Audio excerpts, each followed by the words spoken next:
20వ శతాబ్దపు ప్రముఖ బెంగాలీ నవలా రచయిత, కథా రచయిత శరత్చంద్ర చట్టోపాధ్యాయ. ఆయన నవలలు తెలుగునాట ప్రభంజనంలా ప్రాచుర్యం పొందాయి. సమాజాన్ని, వ్యక్తిని లోతుగా అధ్యయనం చేసి సృష్టించిన ఆయన పాత్రలు, నవలలు చిరస్థాయిగా నిలిచిపోయాయి. తెలుగునాట నవలగా, చలనచిత్రంగా సంచలనం సృష్టించిన దేవదాసు ఆయన నవలే. చక్రపాణి మొదలైన అనువాదకులు ఆయనను తెలుగువారికి మరింత దగ్గర చేశారు. చివరకు కొందరు పాఠకులు శరత్బాబు తెలుగువాడేనని భావించేవారంటే తెలుగులో ఆయన ప్రాచుర్యం ఎంతటిదో తెలుసుకోవచ్చు.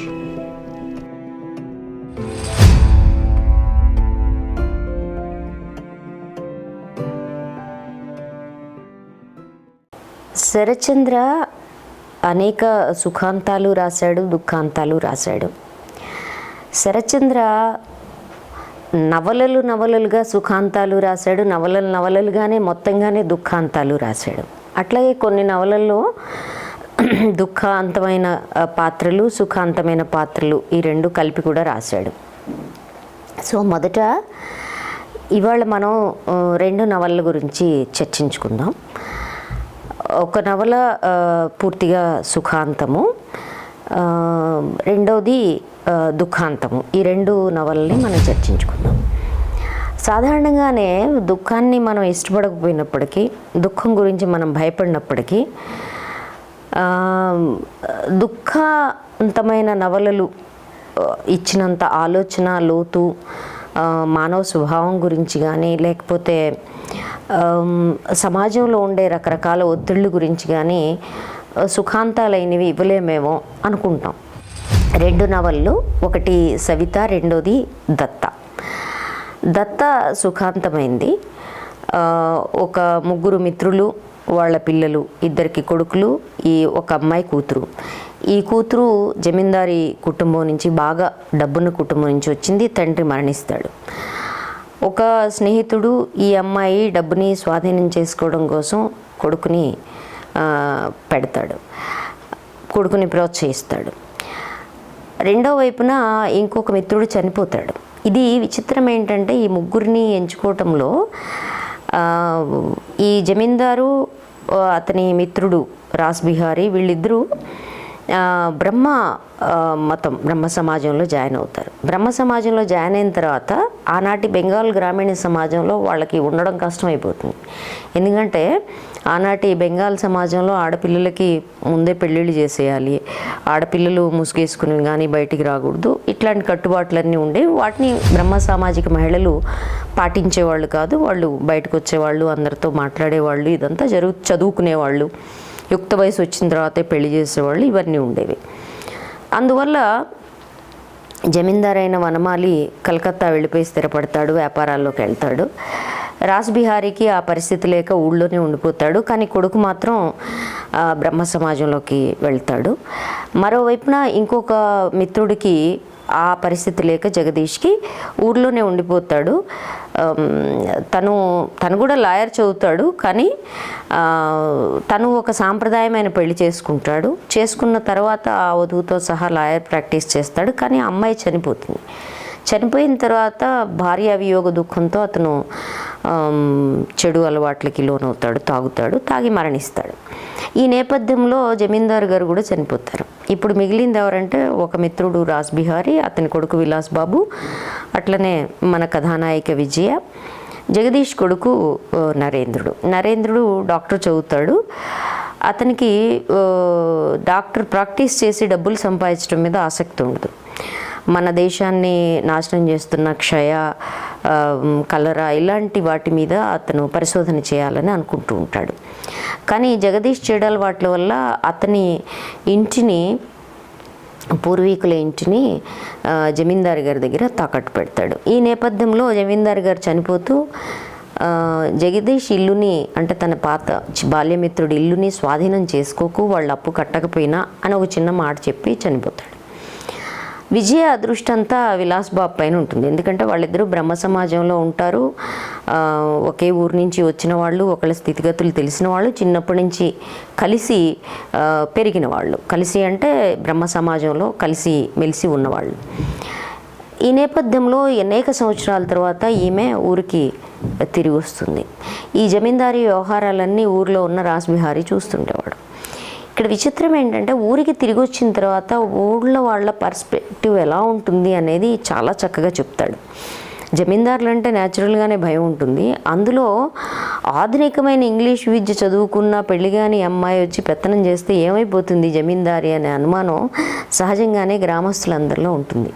అంటే బ్రహ్మ సమాజికులుగా ఉండేవాళ్ళు ఆ కాలంలో అది ఒక అభ్యుదయకరమైన శాఖ, ఒక సంస్కరణ అయినప్పటికీ దాన్ని ఎంత ఘోరంగా తయారు చేయగలరు క్రూర మనస్తత్వం కలిగిన వాళ్ళు, దాన్ని ఎట్లా దురుపయోగం చేసుకోగలరు అనడానికి ఈ నవల్లో చాలా దీర్ఘంగా చర్చిస్తాడు. అంటే నువ్వు ఏ శాఖలో ఉన్నావు, ఏ మతంలో ఉన్నావు కాదు, నీ మనస్తత్వం నువ్వు ఎలా ఉపయోగించుకుంటున్నావు మనుషుల్ని, లేకపోతే మనుషులతో నీ సంబంధాలు ఎట్లా ఉన్నాయనేది కీలకమని చెప్పడానికి రాశాడేమో అనిపిస్తూ ఉంటుంది ఒక్కోసారి.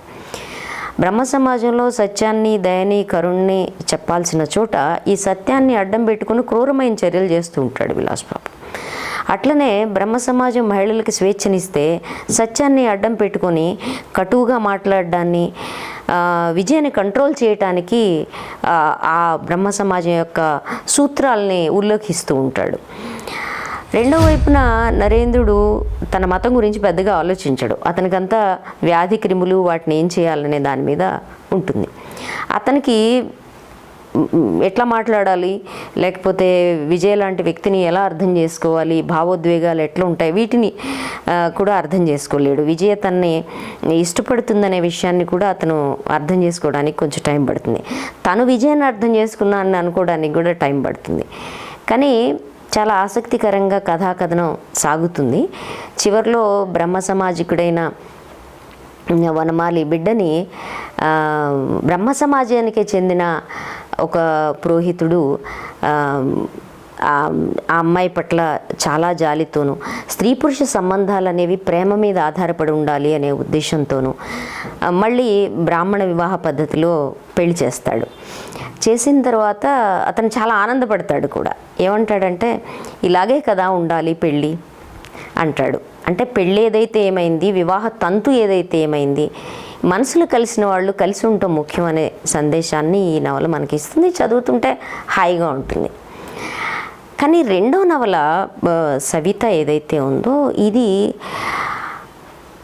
ఆనాటి సమాజంలో స్త్రీలు, ముఖ్యంగా కళంకితులైన స్త్రీలు, వాళ్ళ జీవితాల చుట్టూ తిరుగుతుంది.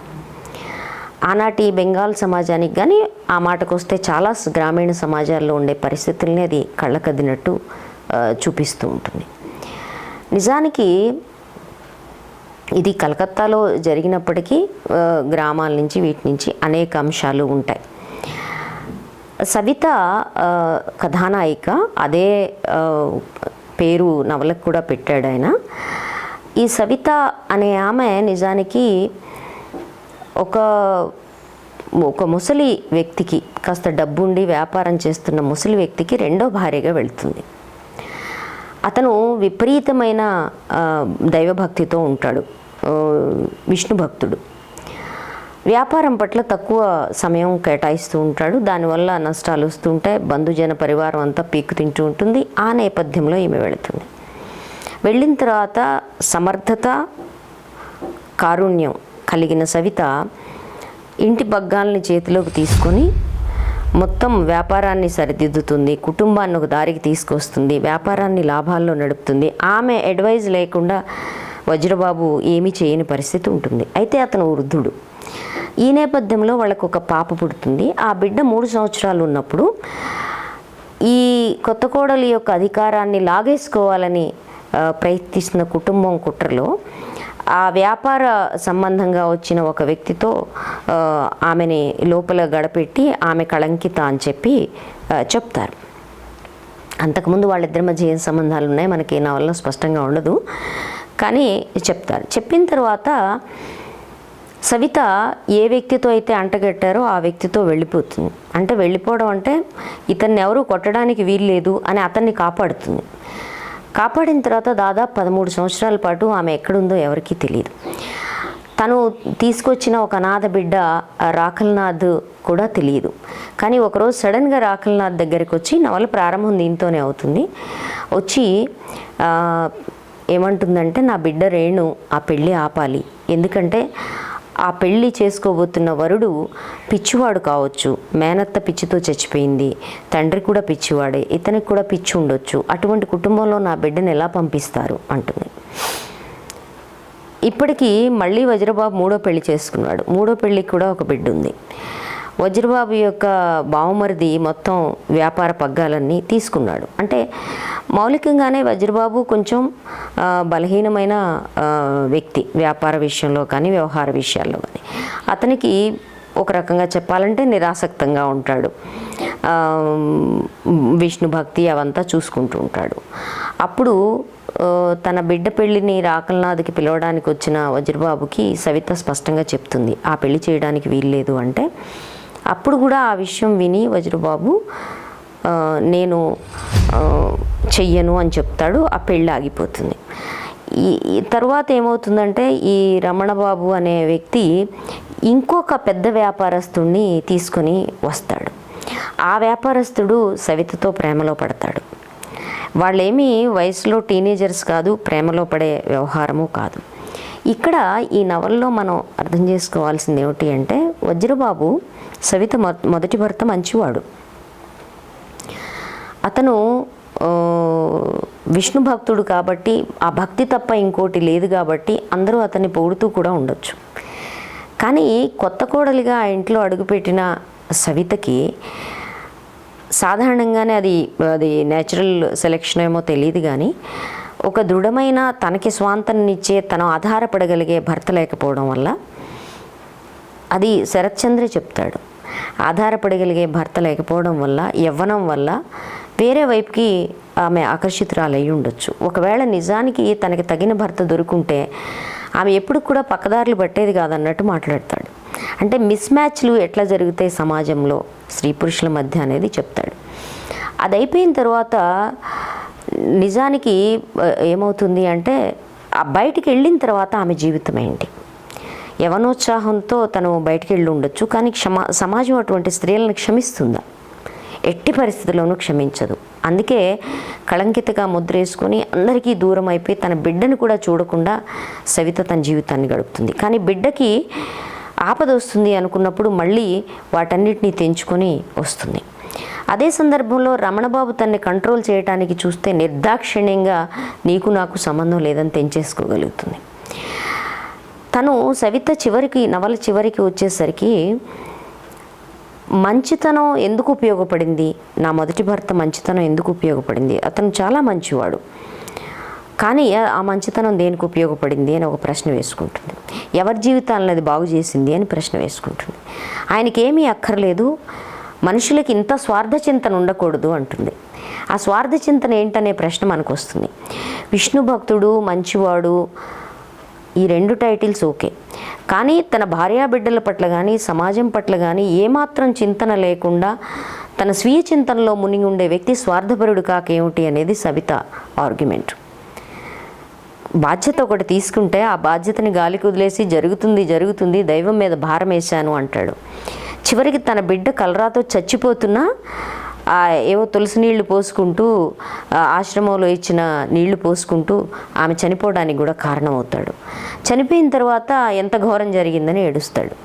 అంటే దైవం మీద భారం వేసి నిర్వ్యాపకంగా ఉండడం అనేది ఒక పచ్చి స్వార్థం. అంటే నా అలౌకికాన్ని నేను చూసుకుంటాను తప్ప నేను బాధ్యత వహించాల్సిన, ఇహలోకంలో బాధ్యత వహించాల్సిన వ్యక్తుల గురించి నేను పట్టించుకోను అని చెప్పడం అనమాట. దీన్ని సవిత చాలా బలంగా ప్రశ్నిస్తుంది. సవిత నాస్తికురాలు కాదు, ఆమె జీవితానుభవం నుంచి వచ్చిన వాటిని ఆమె ప్రశ్నిస్తుంది. తర్వాత తన బిడ్డ పెళ్లి కాకుండా పోవడానికి, పెళ్లి చేసుకోను అనడానికి తనే కదా బాధ్యురాలు, ఆ బిడ్డ జీవితం నాశనం అవడానికని కుమిలిపోతూ ఉంటుంది. దాంతో తనను అపరిమితంగా ప్రేమిస్తున్న మూడో వ్యక్తి విమలబాబుకి సంబంధించిన ప్రేమను స్వీకరించడానికి తను చాలా ఇబ్బంది పడుతుంది. అదే సందర్భంలో తను ఇంకో మాట కూడా అంటుంది. తను ఆలోచించుకుంటూ ఉంటుంది, తనని తాను కష్టపెట్టుకుంటూ ఉంటుంది, సృష్టింపజేసుకుంటూ ఉంటుంది. కానీ ఆ అంతరంగంలో ఆమెకు ఒక విషయం అర్థమవుతుంది. అదేమిటి అంటే, మొదటి భర్త బాధ్యత తను తీసుకుంది. యాక్చువల్గా తన బిడ్డతో పాటే భర్తను కూడా పెంచింది. అది ఆమె మనస్తత్వానికి సరిపడలేదు. ఒక విపరీతమైన కరుణ, అనాథలందరినీ పిల్లలందరినీ దగ్గర తీయగలిగిన కరుణ ఉన్న సవిత రెండో వైపున ఒక బలమైన ఆధారం కోరుకుందేమో అనిపిస్తుంది. అట్లానే సవిత ఇంకోటి కూడా చెప్తుంది, ఒక్కొక్క ఏజ్లో ప్రేమ అనేది ఏమన్నా సుస్థిరంగా ఉంటుందా, ఒక్కొక్క వయసులో ఒక్కో రకంగా మారుతూ ఉంటుంది అని చెప్తుంది. మరోవైపున విమలబాబు కూడా యవ్వనంలో నేను ఆడవాళ్ళని చేజ్ చేశాను, వాళ్ళ వెంటపడ్డాను, అనుభవించాల్సినవన్నీ అనుభవించాను, కానీ అవేమీ తృప్తినివ్వలేదు. జీవితంలో ఒక దశకు వచ్చిన తర్వాత మనకి ఒక భిన్నమైన ప్రేమ అవసరం అవుతుంది అంటాడు. అంటే ప్రేమ అనేది ఒక వ్యక్తి పట్ల ఉన్నా, కొందరు వ్యక్తుల పట్ల ఉన్నా అది శాశ్వతంగా ఉండదు. దాని రూపము మారొచ్చు, లేదంటే మనుషులు మారొచ్చు అనేది మనకి నవల్లో అర్థమవుతూ ఉంటుంది. మన సానుభూతి, మన భయము సవిత గురించే ఉంటుంది, అంత కళంకితైన సవిత గురించే ఉంటుంది. దీంట్లో ఉండే మిగిలిన పాత్రల్లో శారద అనే పాత్ర కూడా చాలా ఇంట్రెస్టింగ్గా ఉంటుంది. ఆమె 11 ఏళ్లకే విధవ అవుతుంది. భర్తను చూడని కూడా చూడదు. విధవం చేసి కూర్చోబెడితే వేరే వ్యక్తితో, అపురూప సౌందర్యవతి ఆమె. సవిత అంత రూపవతి కాదు, కానీ ఈమె వేరే వ్యక్తితో వచ్చేసి తన జీవితాన్ని ప్రారంభించాలనుకుంటుంది. అంటే స్త్రీలు పెద్దగా కోరికలు కోరుకోలే, అందరిలానే ఓ సంసారం, బిడ్డలు, మామూలుగా గడపాలి, హాయిగా ఉండాలి, ఆ బాధ్యతలు తీసుకుంటూ పని చేసుకుంటూ ఉండాలనుకున్నారు. సమాజంలో స్త్రీల పట్ల ఉండే అణచివేత ఎంత భయంకరంగా ఉంది ఈ పురుషాధిక సమాజంలో అంటే, మామూలు కోరికలు కూడా తృణీకరణకు గురవడం, మానవ సహజమైన కోరికలు కూడా విపరీతంగా తృణీకరించబడ్డం, అవమానించబడ్డం వల్ల వాళ్ళు పక్కదారులు వెతుక్కోవాల్సిన పరిస్థితిని సమాజం కల్పిస్తుంది. దాంతో శారద వేరే వాళ్ళతో వస్తుంది. అతను కూడా వదిలేసి వెళ్ళిన సందర్భంలో ఆర్థిక ఇబ్బందులతో ఆత్మహత్య చేసుకోవాలని ప్రయత్నిస్తుంది. ఆ తరువాత వేరే వ్యక్తిని, రాకలనాథ్ని, అంటే సవిత పెంచిన అబ్బాయిని ప్రేమిస్తుంది. ప్రేమించిన తర్వాత ఒకటి అంటుంది, నిన్ను పెళ్లి చేసుకునడానికి నాకు అనుమతి లేదు, నాకు దానికి అర్హత కూడా లేదు, కానీ నువ్వు పెళ్లి చేసుకుంటే వాళ్ళనే నా వాళ్ళుగా భావిస్తాను అంటుంది. అంటే స్త్రీలు తమని తాము అర్పించుకోవడంలో ఉండే గొప్పదనాన్ని శరత్తు, దాని పట్ల అతనికి చాలా గొప్ప మమకారం ఉంది. ప్రతి నవలలో ఇది ఈ నిస్వార్థంగా ఎదుటివాళ్ళ బాగోగులు చూసే సమర్థత కలిగిన స్త్రీలని గురించి, బలమైన వ్యక్తిత్వం కలిగిన స్త్రీల గురించి శరత్ నిరంతరాయంగా రాస్తుంటాడు. ఈ నవల్లో సవిత విషయంలో అది సుఖాంతము దుఃఖాంతము కూడా అవదు. మళ్ళీ బిడ్డ చచ్చిపోయిన తర్వాత మొదటి భర్త బాధ్యతని తనే తీసుకుంటుంది. అతను ఇబ్బంది పడతాడు తన సవతితో పాటు కనుక వెళితే అని చెప్పి ఆ బాధ్యత తీసుకుని మళ్ళీ తనకు లభించిన అపురూపమైన విమలబాబు ప్రేమని ఆమె పోస్ట్ పోన్ చేస్తుంది. విమలబాబు రాస్తూ ఉంటాడు, నువ్వు ఎప్పుడు వచ్చినా నీకోసం నేను ఎదురు చూస్తూ ఉంటాను అని చెప్పి. ఇది ఒక రకంగా సుఖాంతము దుఃఖాంతము కాకుండా ఉండేది అయినప్పటికీ సవిత జీవితాన్ని మొత్తంగా మనం చూస్తే ఎంత దుఃఖం అనుభవించారు స్త్రీలు వాళ్ళ జీవితాల్లో. చిన్న పొరపాటో చిన్న తప్పో లేదు, అదేది చేయకపోయినా శారదలాగా వాళ్ళ జీవితాలు దుఃఖమయం ఎందుకయ్యాయి అనే ప్రశ్న దీంట్లో వస్తుంది. అట్లనే దేశాలు తిరిగిన విమలబాబు పెళ్లికి సంబంధించి కూడా కొన్ని అద్భుతమైన మాటలు మాట్లాడతాడు. తన జీవితంలో కష్ట సుఖాలని అనుభవం గురించి చెప్తూ శారదకి సవిత చెప్తూ ఉంటుంది, ప్రపంచంలో ఎక్కువ వెచ్చించి కొన్నదే నిజమైన విలువ గల వస్తువు, దుర్లభమైన దానికే విలువ ఎక్కువ. ప్రపంచంలో విలువైనదేదో దాని నకలేదో తెలుసుకోవడం ఈ రోజుల్లో చాలా కష్టం. దుఃఖంలో జీవితంలోని అత్యంత క్లిష్ట స్థితిని అనుభవించిన వాడు కానీ జీవిత విలువని అర్థం చేసుకోలేరు అంటుంది. అంటే జీవితం ఎందుకు అనే ప్రశ్న వేసుకున్నప్పుడు శారద కూడా ఆత్మహత్య నుంచి బయటకు వచ్చిన తర్వాత అప్పుడు మాత్రమే నేను జీవితాన్ని అర్థం చేసుకోగలిగినాను, ఒక్కసారి మృత్యుముఖంలోకి వెళ్ళొచ్చినాక నాకు జీవితం ఎందుకు అవసరమో అర్థమైంది అంటుంది. జీవిత విలువని చాలా గొప్పగా చెప్పారు. మనం ఇప్పుడు డిప్రెషన్ గురించి, సూసైడల్ టెండెన్సీస్ గురించి మాట్లాడేటప్పుడు బహుశా కొన్ని ఇట్లాంటి నవళ్ళు చదవాల్సిన అవసరం ఉంది. అలాంటి వాళ్ళు ఎంత గొప్పగా దీని గురించి చెప్పారని. అట్లాగే ఇందాక నేను వివాహం గురించి మాట్లాడినప్పుడు చాలా స్పష్టంగా విమలబాబు చెప్తాడు, పెళ్ళి అంటే ఏంటి దాని గురించి కూడా అతను చాలా అద్భుతంగా చెప్తాడు. అకాలంలో పుష్పం వికసించదు అంటాడు. ఒకవేళ వికసించినా ఆ నవవసంత సౌరభం దీనికి ఉండదు. వివాహ ప్రక్రియకు ఒక నిర్ణీత శుభగడియ ఉంటుంది అంటూనే మరో విషయం చెప్తాడు. వివాహకాండ అనేది అలౌకికమైన ప్రక్రియ కాదు. ప్రపంచంలో సంఘం ఆమోదముద్ర పడిన స్త్రీ పురుషుల కలయికనే వివాహం అంటున్నారు. నేను దీన్ని సుతరాము అంగీకరించను అంటాడు. ఋతువుల్లో వసంత ఋతువు వచ్చినట్లే జీవితంలో ఆనంద సమయం ఆసన్నమవుతుంది. ఆ సందర్భంలోనే జీవన మాధుర్యాన్ని ఉభయలు అనుభవించడం జరుగుతుంది, కానీ ఎవరో ఎప్పుడో నిర్దేశించిన సమయంలో కాదు అంటాడు. అంటే పెళ్ళి దాంపత్యం ఆనందమయం అవటానికి స్త్రీ పురుషుల మధ్య ఉండే ఆకర్షణ చాలా ప్రధానమైంది తప్ప ముహూర్తాలు కాదు అనేది చెప్తాడు. అట్లానే దాని కొనసాగింపుగా ఏమంటాడంటే, జనమరణాలు ప్రకృతి నియమాలైతే మానవుడు కూడా ప్రకృతి వశవత్తుడే. కాబట్టి ఆ జడాజడ వైచిత్రిని వదిలి వివాహాన్ని గురించి ఆలోచించండి. వివాహకాండ సమాజ అభివృద్ధికై మానవ సంఘం ఏర్పరచుకున్న ఒక నియమ విశేషం. ఇక ఇందులో అదృష్ట దురదృష్టాలకు తావులేదు, మానవేచ్ఛే ప్రధానం ఇక్కడ అంటాడు. అంటే ఇక్కడ పెళ్ళి గురించి, పెళ్ళి అంటే పెళ్ళిళ్ళు స్వర్గంలో జరుగుతాయి, marriages are made in heaven, ప్రతి మతము ఇదే కథ చెప్తుంది. అంటే నీకు ఇక్కడ రాసింది ఎలాంటి మొగుడు దొరకాలో, నీ అదృష్టం బాగుంటే మంచి మొగుడు దొరుకుతాడు, నువ్వు సోమవారాలు ఉపవాసాలు చెయ్యి, శనివారాలు మానేసేయి, శుక్రవారాలు ఇంకో గుడికెళ్ళు, ఈ చెత్త కబుర్లు ఏవైతే చెప్తున్నారో వీటన్నిటిని 20లలో ప్రశ్నించాడు. నాకు గొప్పగా అనిపించేది అది. చాలా స్పష్టంగా చెప్పాడు. ఏమంటే వాటి వల్ల కాదు, అదృష్ట దురదృష్టాలు లేదు, భాగ్యరేఖలు లేవు, సమాజం ఏర్పరచుకున్న ఒక నియమ విశేషం పెళ్ళి అనేది. ఆ పెళ్ళి మారుతూ ఉంటుంది, దాని స్ట్రక్చర్ మారుతూ ఉంటుంది. మనం తలుచుకుంటే స్త్రీ పురుష సంబంధాలని, వివాహ సంబంధాలని, వివాహం యొక్క గతిని సమాజం నిర్దేశించుకోవాలి అని చెప్పి ఆ కాలంలో చెప్తాడు. అంతేకాకుండా ఇందులో ఈ సవితలో ఇంకొక ఇంపార్టెంట్ ఫ్యాక్టర్ ఏంటంటే, జీవితం గురించి విలువని చెప్పడమే కాదు, ఆడవాళ్ళు చదువుకొని వాళ్ళ కాళ్ళ మీద వాళ్ళు నిలబడడం ఎందుకు ముఖ్యమైన విషయం అనేది సవిత శారదకి చెప్తుంది. ఆమెని స్కూల్లో చేర్పించి చదివిస్తూ ఉంటుంది. నువ్వు చదువుకొని టీచర్గా పనిచేయాలి, బహుశా అప్పుడున్న వృత్తి ఆప్షన్ అదే ఒకటే అయి ఉండొచ్చు.